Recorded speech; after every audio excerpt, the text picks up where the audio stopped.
ਸਤਿ ਸ਼੍ਰੀ ਅਕਾਲ ਦੋਸਤੋ, ਇਸ ਵੀਡੀਓ ਨੂੰ ਧਿਆਨ ਦੇ ਨਾਲ ਵੇਖਣਾ ਹੈ ਤੇ ਵੀਡੀਓ ਵੇਖਣ ਤੋਂ ਬਾਅਦ ਤੁਸੀਂ ਖੁਦ ਹੀ ਫੈਸਲਾ ਕਰਨਾ ਹੈ ਕਿ ਤੁਸੀਂ ਕਿਸਾਨਾਂ ਦਾ ਸਾਥ ਦੇਣਾ ਹੈ ਜਾਂ ਫਿਰ ਨਹੀਂ।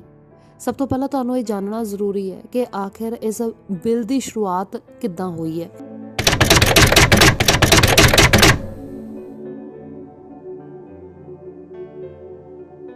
दरअसल इसकी शुरुआत कांग्रेस के वेले तो हो गई सी। कांग्रेस ने कई बार कहा कि मंडियां नूं प्राइवेट करना चाहिए।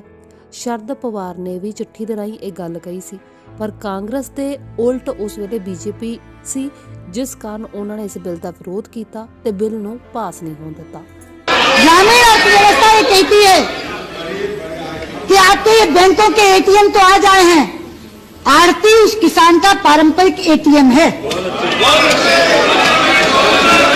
किसान को बेटी की शादी करनी हो, बुआ का भात भरना हो, बहन का छूछक देना हो, बच्चे की पढ़ाई करानी हो, बाप की दवाई करानी हो, सिर पे साफा बांधता है और सीधा मंडी में आरती कर जाकर खड़ा हो जाता है। वो उसे केवल विश्वास पर पैसा देता है, क्योंकि उसे मालूम है जब फसल आएगी तो वो बैलगाड़ी में भरकर या भरकर उसके यहाँ आएगा और वो उसे बेचकर अपना पैसा वसूल लेगा।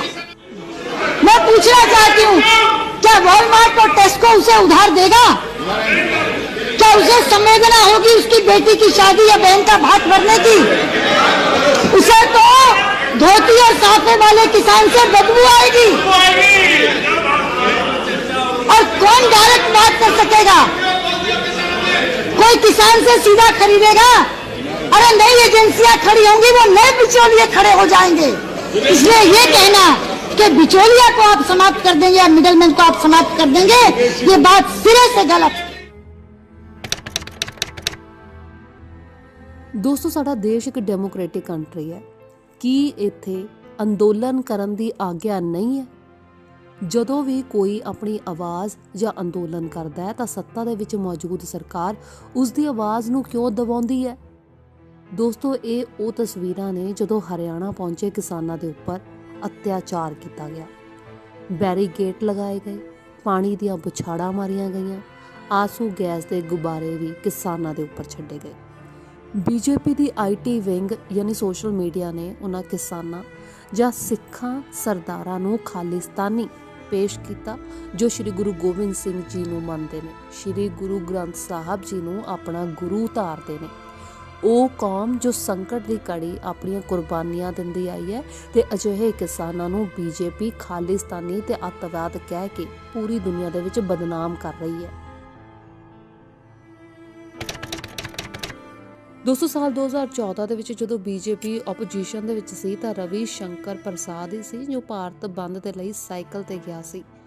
ਤੇ ਅੱਜ ਕਿਸਾਨਾਂ ਦੇ ਵੱਲੋਂ ਭਾਰਤ ਬੰਦ ਦਾ ਜਦੋਂ ਸੱਦਾ ਦਿੱਤਾ ਜਾਂਦਾ ਹੈ ਤੇ ਆਪਣੇ ਹੱਕਾਂ ਦੇ ਲਈ ਲੜਾਈ ਲੜੀ ਜਾਂਦੀ ਹੈ ਤਾਂ ਇਹ ਬੀਜੇਪੀ ਵਾਲੇ ਇਹਨਾਂ ਨੂੰ ਖਾਲਿਸਤਾਨੀ ਤੇ ਅੱਤਵਾਦੀ ਕਹਿੰਦੇ ਨੇ। ਸ਼ਰਮ ਆਣੀ ਚਾਹੀਦੀ ਹੈ। शंकर प्रसाद बीजेपी नेता निकल पड़े हैं साइकिल से विरोध प्रदर्शन करने के लिए। हमारा नारा है संसद से सड़क तक, इसलिए मैं आपके साथ सड़क पर हूं। भारत बंद जो देश में अभूतपूर्व समर्थन मिल रहा है। Please raise their hands and say aye. Those against you, please raise their hands and say no. I think the ayes have it. The ayes have it. The ayes have it. The bill is passed. I shall not put the statutory resolution moved by Sri K. BJP ਸਰਕਾਰ ਕਹਿ ਰਹੀ ਹੈ ਵੀ ਵਿਚੋਲੀਏ ਨਿਕਲ ਜਾਣਗੇ। ਸਹੀ ਹੈ, ਆੜਤੀਏ ਨਿਕਲ ਜਾਣਗੇ, ਸਾਰਾ ਪੈਸਾ ਕਿਸਾਨਾਂ ਦੇ ਕੋਲ ਜਾਊਗਾ, ਅਸੀਂ ਉਹਨਾਂ ਨੂੰ ਆਨਲਾਈਨ ਦੇ ਨਾਲ ਜੋੜਾਂਗੇ, ਇਹ ਕਰਾਂਗੇ ਉਹ ਕਰਾਂਗੇ। ਪਰ ਇਹ ਗੱਲ ਉੱਪਰੋਂ ਹੀ ਚੰਗੀ ਲੱਗ ਰਹੀ ਹੈ ਦੋਸਤੋ। ਜੇ ਇਸ ਗੱਲ ਦੀ ਗਹਿਰਾਈ ਦੇ ਵਿੱਚ ਜਾਈਏ ਨਾ ਤਾਂ ਇਸ ਬਿੱਲ ਦੇ ਵਿੱਚ ਕੀ ਹੈ ਤਾਂ ਤੁਸੀਂ ਜਾਣ ਕੇ ਵੀ ਹੈਰਾਨ ਹੋ ਜਾਓਗੇ। ਸਰਕਾਰ ਨੇ ਸਾਰੀਆਂ ਗੱਲਾਂ ਦੱਸੀਆਂ, ਪਰ ਮੈਂ ਸਰਕਾਰ ਨੂੰ ਇੱਕ ਸਵਾਲ ਪੁੱਛਣਾ ਚਾਹੁੰਦੀ ਹਾਂ ਕਿ ਬਿੱਲ ਦੇ ਮੁਤਾਬਿਕ ਕਿਸਾਨਾਂ ਨੂੰ ਗਰੰਟਿਡ ਰੇਟ ਮਿਲੂਗਾ? ਬੋਨਸ ਵੀ ਤੁਸੀਂ ਲਿਖਿਆ ਵੀ ਮਿਲੂਗਾ, ਪਰ ਇੱਕ ਗੱਲ ਦੱਸੋ ਵੀ ਇਹ ਗਰੰਟਿਡ ਰੇਟ ਤੇ ਬੋਨਸ ਮਿਲਾ ਕੇ MSP ਤੇ ਹੋਊਗਾ ਜਾਂ ਫਿਰ ਨਹੀਂ? ਹਾਂ ਜਾਂ ਨਾ? ਸਰਕਾਰ ਨੇ ਅਜੇ ਤੱਕ ਇਸ ਗੱਲ ਤੇ ਸਟੈਂਡ ਕਲੀਅਰ ਨਹੀਂ ਕੀਤਾ। ਬਿੱਲ ਦੇ ਵਿੱਚ ਇਹ ਗਰੰਟਿਡ ਨਹੀਂ ਹੈ ਕਿ ਤੁਹਾਨੂੰ MSP ਮਿਲੇਗਾ ਜਾਂ ਫਿਰ ਨਹੀਂ, ਜੋ ਕਿ ਸਭ ਤੋਂ ਵੱਡਾ ਮੁੱਦਾ ਹੈ। ਦੋਸਤੋ, ਧਿਆਨ ਨਾਲ ਵੇਖੋ, ਇਹ ਉਸ ਬਿੱਲ ਦੀ ਲਾਈਨ ਹੈ आखिर सरकार क्यों चाहती है कि प्राइवेट कंपनियां MSP तो नीचे खरीदण? MSP ਦਾ ਮਤਲਬ ਹੈ ਮਿਨੀਮਮ ਸਪੋਰਟ ਪ੍ਰਾਈਸ, ਘੱਟੋ ਘੱਟ ਸਮਰਥਨ ਮੁੱਲ, ਘੱਟ ਤੋਂ ਘੱਟ ਫਸਲਾਂ ਦਾ ਮੁੱਲ। ਤੁਹਾਨੂੰ ਲੱਗਦਾ ਵੀ ਇਹ ਵੱਡੀਆਂ ਵੱਡੀਆਂ ਕੰਪਨੀਆਂ ਆਉਣਗੀਆਂ ਤੇ ਕਿਸਾਨਾਂ ਨੂੰ ਕੀਮਤਾਂ ਦੇਣਗੀਆਂ? ਮੈਨੂੰ ਨਹੀਂ ਲੱਗਦਾ। ਜੇ ਸਰਕਾਰ ਨੂੰ ਇੰਨਾ ਹੀ ਹੈ ਤਾਂ ਲਿਖੇ ਕਿ ਗਰੰਟੀ ਦੇ ਨਾਲ ਵੀ ਕਿਸਾਨਾਂ ਨੂੰ MSP ਕੰਪਨੀਆਂ ਜ਼ਿਆਦਾ ਮਿਲੇਗਾ। ਇੱਕ ਦਿੱਕਤ ਇਹ ਵੀ ਹੈ ਕਿ ਇਹਨਾਂ ਲੋਕਾਂ ਦੇ ਕੋਲ ਪੈਨ ਵੀ ਹੈਗਾ, ਜਦੋਂ ਵੀ ਇਹ ਚਾਹਣ ਤਾਂ ਇਹ ਤੋਂ ਖਰੀਦ ਸਕਦੇ ਨੇ। ਯਾਨੀ ਇਹ ਬਿੱਲ ਕਿਸਾਨਾਂ ਦੇ ਲਈ ਨਾ ਹੋ ਕੇ ਪੂੰਜੀਪਤੀਆਂ ਦੇ ਲਈ ਹੈ। ਹੁਣ ਕਿਸਾਨ ਇਹਦਾ ਵਿਰੋਧ ਕਿਉਂ ਕਰ ਰਹੇ ਨੇ? ਹੁਣ ਇਹ ਨੇ ਸਾਡੇ ਨਵੇਂ ਵਿਚੋਲੀਏ, ਅੰਬਾਨੀ, ਅਡਾਨੀ, ਵਾਲਮਾਰਟ, ਐਮਾਜ਼ੋਨ ਵਗੈਰਾ ਵਗੈਰਾ। ਹੁਣ ਸਰਕਾਰ ਆੜ੍ਹਤੀਆਂ ਨੂੰ ਹਟਾ ਕੇ ਇਹਨਾਂ ਵਿਚੋਲੀਆਂ ਨੂੰ ਵਿੱਚ ਲਿਆਉਣਾ ਚਾਹੁੰਦੀ ਹੈ।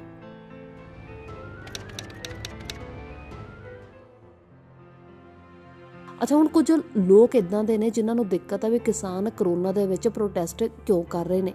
ਗੱਲ ਤਾਂ ਸਹੀ ਹੈ, ਪਰ ਕੋਈ ਸਰਕਾਰ ਨੂੰ ਵੀ ਪੁੱਛ ਲਓ ਕਿ ਬਿਨਾਂ ਵੋਟਿੰਗ ਸੰਸਦ ਦੇ ਵਿੱਚ ਇਹ ਬਿੱਲ ਪਾਸ ਕਰਵਾਉਣਾ ਜ਼ਰੂਰੀ ਸੀ? ਤੇ ਕਿ ਹਰਿਆਣਾ ਸਰਕਾਰ ਨੂੰ ਅਡਾਨੀ ਕੰਪਨੀ ਨੂੰ ਵੇਅਰ ਹਾਊਸ ਬਣਾਉਣ ਦੀ ਇਜਾਜ਼ਤ ਦੇਣੀ ਚਾਹੀਦੀ ਸੀ? ਇਹ ਪਰਮਿਸ਼ਨ 7 ਮਈ 2020 ਨੂੰ ਦਿੱਤੀ ਗਈ ਸੀ, ਜਦ ਕਿ ਲਾਕਡਾਊਨ ਦੇ ਵਿੱਚ ਕਰੋਨਾ ਨਹੀਂ ਸੀ।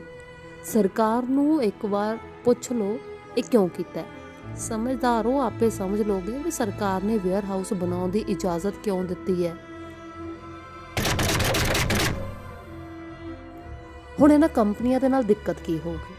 ਰਿਲਾਇੰਸ ਕੰਪਨੀ ਰਿਟੇਲ ਸੈਕਟਰ ਦੇ ਵਿੱਚ ਸਭ ਤੋਂ ਉੱਪਰ ਹੈ, ਇਹ ਸਭ ਨੂੰ ਪਤਾ ਹੈ। ਜੀਓ ਆ ਗਿਆ, ਬਾਕੀ ਫੋਨ ਕੰਪਨੀਆਂ ਦਾ ਦਿਵਾਲਾ ਨਿਕਲ ਗਿਆ, ਸਾਰਿਆਂ ਨੂੰ ਖੁੰਝੇ ਲਾਤਾ। ਤੇ ਹੁਣ ਵਾਰੀ ਹੈ ਰਿਟੇਲ ਸੈਕਟਰ ਦੀ, ਜਿਹਨੇ ਭਾਰਤ ਦੀ ਅਰਥ ਵਿਵਸਥਾ ਨੂੰ ਕਰੋਨਾ ਤੋਂ ਬਚਾਇਆ। ਵੇਖਿਆ ਜਾਵੇ ਤਾਂ ਇਹ ਬਿੱਲ ਉਹਨਾਂ ਦੇ ਲਈ ਲਿਆਂਦਾ ਗਿਆ। ਮੋਦੀ ਤੇ ਅੰਬਾਨੀ ਦੀ ਯਾਰੀ ਜਗ ਜ਼ਾਹਿਰ ਹੈ। ਅੰਬਾਨੀ ਕਿਸਾਨਾਂ ਤੋਂ ਖਰੀਦੂਗਾ ਤੇ ਅੱਗੇ ਆਪਣੀ ਮਰਜ਼ੀ ਦੇ ਨਾਲ ਆਪਣੀਆਂ ਕੀਮਤਾਂ ਤੇ ਵੇਚੂਗਾ, ਤੇ ਵਿਚੋਲੀਆ ਜਾਂ ਤਾਂ ਅੰਬਾਨੀ ਹੋ ਜਾਂ ਫਿਰ ਅਡਾਨੀ। ਇੱਕ ਹੋਰ ਵੱਡੀ ਦਿੱਕਤ ਇਸ ਬਿੱਲ ਦੇ ਵਿੱਚ ਇਹ ਵੀ ਹੈ ਵੀ ਕਿਸਾਨ ਆਪਣੀ ਸ਼ਿਕਾਇਤ ਲੈ ਕੇ ਸਿਰਫ SDM ਦੇ ਕੋਲ ਹੀ ਜਾ ਸਕਦਾ, ਕੋਰਟ ਦੇ ਵਿੱਚ ਨਹੀਂ ਜਾ ਸਕਦੇ। ਹੁਣ ਆਮ ਜਨਤਾ ਨੂੰ ਇਸ ਦੇ ਵਿੱਚ ਕੀ ਦਿੱਕਤ ਹੋਊਗੀ? ਆਮ ਜਨਤਾ ਨੂੰ ਇਹ ਗੱਲ ਸਮਝਣੀ ਚਾਹੀਦੀ ਹੈ ਵੀ ਸੋਚੋ, ਜੇ ਭੰਡਾਰਨ ਹੁੰਦਾ ਰਹੂਗਾ, ਇਕੱਠਾ ਹੁੰਦਾ ਰਹੂਗਾ ਅਨਾਜ, ਵੀ ਮਹਿੰਗਾਈ ਨਹੀਂ ਵਧੂਗੀ। ਤੁਸੀਂ ਸਿਰਫ 4-5 ਘਰਾਣਿਆਂ ਨੂੰ ਹੀ ਇਹ ਅਧਿਕਾਰ ਦੇਣਾ ਚਾਹੁੰਦੇ ਹੋ ਵੀ ਉਹ ਤੁਹਾਡੇ ਸਿਰ ਤੇ ਬੈਠਣ। ਉਹ ਸਭ ਤੋਂ ਵੱਡਾ ਘਾਟਾ ਛੋਟੇ ਦੁਕਾਨਦਾਰਾਂ ਨੂੰ ਪੈਣਾ ਹੈ। ਜੇਕਰ ਮਾਰਟ ਖੁੱਲ੍ਹ ਗਏ ਤਾਂ ਦੁਕਾਨਦਾਰਾਂ ਨੂੰ ਕਿਸੇ ਨੇ ਨਹੀਂ ਪੁੱਛਣਾ ਤੇ ਘਰ ਬੈਠੋਗੇ ਆਪਣੇ। BJP ਕਹਿੰਦੀ ਹੈ ਵੀ ਕਾਂਗਰਸ ਦਾ ਮੁੱਦਾ ਹੈ। ਯਾਰ, ਇਹ ਸਿਆਸੀ ਪਾਰਟੀਆਂ ਇਸੇ ਤਰ੍ਹਾਂ ਇੱਕ ਦੂਜੇ ਤੇ ਦੋਸ਼ ਮੜਦੀਆਂ ਨੇ, ਪਰ ਅਸਲ ਦੇ ਵਿੱਚ ਜੋ ਕਿਸਾਨ ਇੰਨੀ ਠੰਡ ਦੇ ਵਿੱਚ ਮਹੀਨੇ ਤੋਂ ਉੱਪਰ ਬਾਹਰ ਬੈਠਾ ਹੈ, ਕਦੇ ਉਹਦੇ ਬਾਰੇ ਸੋਚੋ, ਉਹਨੂੰ ਪੁੱਛੋ। ਕਿਸੇ ਨੂੰ ਸ਼ੌਂਕ ਨਹੀਂ ਹੁੰਦਾ ਆਪਣੇ ਘਰ ਪਰਿਵਾਰ ਤੋਂ ਬਾਹਰ ਰਹਿਣ ਦਾ। ਇੱਕ ਰਾਤ ਤੁਸੀਂ ਆਪਣੇ ਘਰ ਤੋਂ ਬਾਹਰ ਬਹਿ ਕੇ ਵੇਖੋ ਤਾਂ ਤੁਹਾਨੂੰ ਪਤਾ ਲੱਗੇ ਵੀ ਵਾਕਿਆ ਦੇ ਵਿੱਚ ਆਪਣੇ ਹੱਕਾਂ ਦੇ ਲਈ ਲੜਨਾ ਕਿਹਨੂੰ ਕਹਿੰਦੇ ਨੇ।